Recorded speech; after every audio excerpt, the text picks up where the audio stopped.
Good morning बच्चों। आज हम हिंदी ग्रामर में क्रिया के विषय में अध्ययन करेंगे।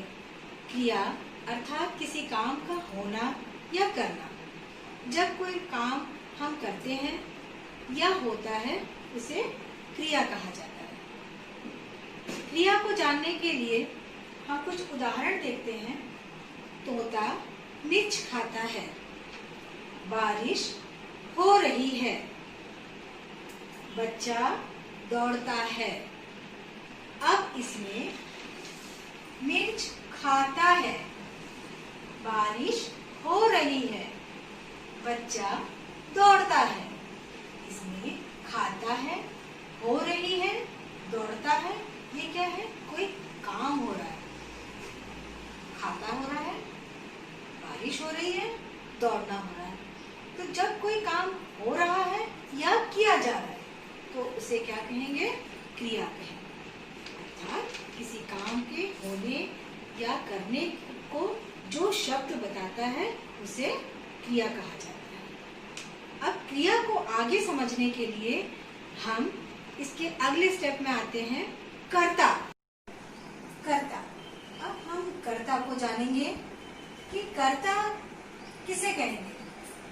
जब हम कर्ता को स्पष्ट करेंगे तो कर्ता वह होता है जो कोई काम करता है। तो काम करने वाला कर्ता हुआ। इस वाक्य को पढ़िए। राजा मिठाई खाता है। तो राजा क्या हुआ? राजा कर्ता हुआ, क्योंकि काम कौन कर रहा है? मिठाई खाने का राजा कर रहा है। तो राजा कौन हुआ? कर्ता हुआ। और राजा, ये तो हमने कर्ता को जाना कि कर्ता किसे कहेंगे? जो काम कर रहा है उसे कर्ता कहेंगे, और जो कार्य हो रहा है उसे क्रिया कहेंगे। जैसा कि हमने जाना क्रिया किसको बोलेंगे? कि जो कार्य कर रहा है, जो कार्य हो रहा है उसे क्रिया कहेंगे। तो क्या कार्य हो रहा है? खाना हो रहा है। तो ये क्या हुआ? खाता है क्या हुआ? क्रिया हो गया। और कौन खा रहा है? राजा खा रहा है। तो राजा क्या हुआ? राजा हो गया कर्ता। राजा क्या हुआ? कर्ता हो गया। और खाता है क्या हो गया? ये क्रिया हो गई। अब कर्म। कर्ता, जो कर्ता होता है, जो काम करता है उसे क्या कहते हैं? कर्म। कर्ता जो काम करेगा, जो काम करेगा, जिससे काम करेगा वो कर्म हुआ। तो क्या कर्म कर रहा है? मिठाई। तो मिठाई क्या हो गया? कर्म। मिठाई क्या हो गया? कर्म। तो राजा मिठाई खाता है। तो राजा क्या हुआ? कर्ता हो गया। मिठाई क्या हुआ? कर्म हो गया। और खाता है क्या हुआ? क्रिया हो गया। अब आप लोग को ये इसके दोनों चीजें समझ में आ गई होगी कि कर्ता किसको बोलते हैं और कर्म किसको बोलते हैं। अब हम आगे देखते हैं कि क्रिया के कितने भेद होते हैं। भेद मतलब उसके प्रकार।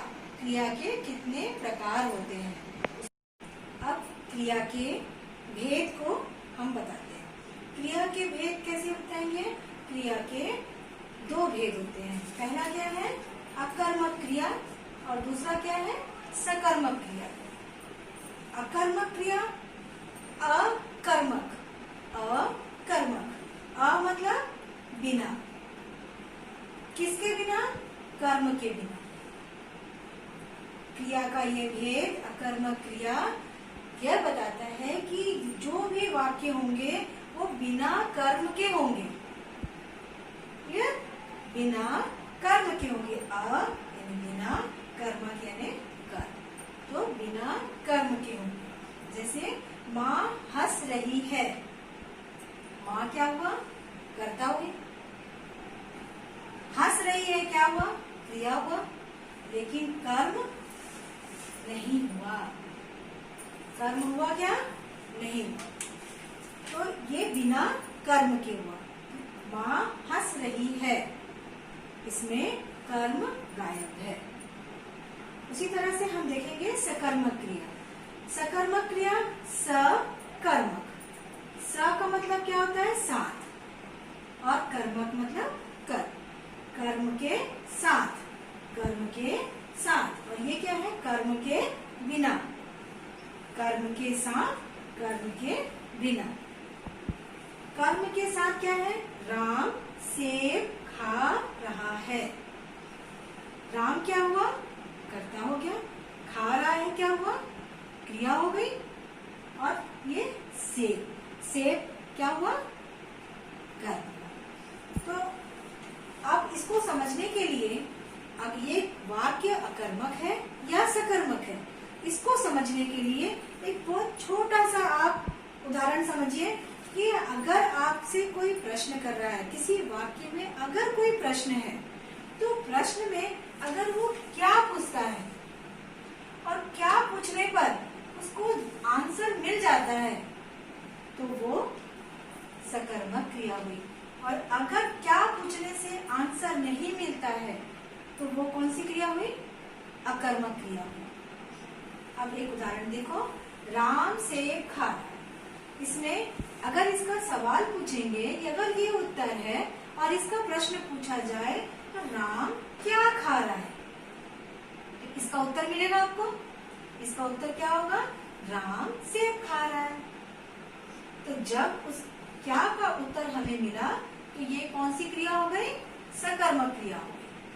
और अब देखिए, माँ हंस रही है, ये हमको वाक्य दिया गया है। अब इस वाक्य में ये कौन सी क्रिया बता रहा है, इसको समझने के लिए इसका भी प्रश्न बनाएंगे। तो माँ हंस रही है को क्या प्रश्न से बनाएंगे? क्या माँ क्या हंस रही है? तो आपको इसका आंसर मिलेगा? नहीं मिलेगा। इसका आंसर आपको नहीं मिलेगा। क्या हंस रही है? माँ क्या हंस रही है? तो इसका आंसर आपको नहीं मिलेगा। इसीलिए इसका आंसर नहीं मिलता है, इसीलिए वो अकर्मक क्रिया है। अब देखिए कौन, तो कौन का आंसर जब मिलेगा तो वो अकर्मक क्रिया होगी। कौन हंस रहा है? तो आपको इसका उत्तर मिला, माँ हंस रही है। ये उत्तर है, माँ हंस रही है। अगर आपको प्रश्न, आप उस वाक्य को प्रश्न में बदलिए। अगर वो वाक्य उत्तर है तो उसका प्रश्न क्या होगा? माँ हंस रही है। इसका अगर आप कौन से पूछते हैं, तो कौन से अगर उसका आंसर मिल जाता है, तो वो कौन सी क्रिया है? अकर्मक क्रिया है। कौन हंस रहा है? माँ हंस रही है। अब इसको कौन राम सेब खा रहा है? कौन खा रहा है? कौन राम खा रहा है? आंसर बनेगा? नहीं बनेगा। इसीलिए इसका आंसर हमको कौन में नहीं मिलेगा, हमको इसका आंसर क्या में मिलेगा। तो क्या में मिलेगा? तो क्या? राम क्या खा रहा है? राम सेब खा रहा है। इसका आंसर क्या में मिलेगा और इसमें नहीं मिलेगा। और जब हम पूछेंगे कौन हंस रहा है, तो माँ हंस रही है, इसमें इसका प्रश्न बनेगा। तो बहुत आसान सा एक आप ट्रिक देखिए कि जिसमें क्या का जवाब सही आता है वो सकर्मक क्रिया है, जिसमें कौन का जवाब सही आता है वो अकर्मक क्रिया है। क्लियर? तो अकर्मक क्रिया जिसमें कर्म नहीं होगा, सकर्मक क्रिया जिसमें कर्म होगा। इस तरह से क्रिया के मुख्य दो भेद होते हैं। कौन कौन से? अकर्मक क्रिया और सकर्मक क्रिया। अब आपको जो नोट्स दिया जा रहा है इससे संबंधित आप उस नोट्स को अपनी कॉपी में लिखिए और इसके वस्तुनिष्ठ प्रश्न आपको दिए जा रहे हैं। आप उसकी प्रैक्टिस करते हुए वस्तुनिष्ठ प्रश्न को बनाइए। आपके इसमें आप इसी से रिलेटेड आपके सारे प्रश्न उसमें दिए हुए हैं।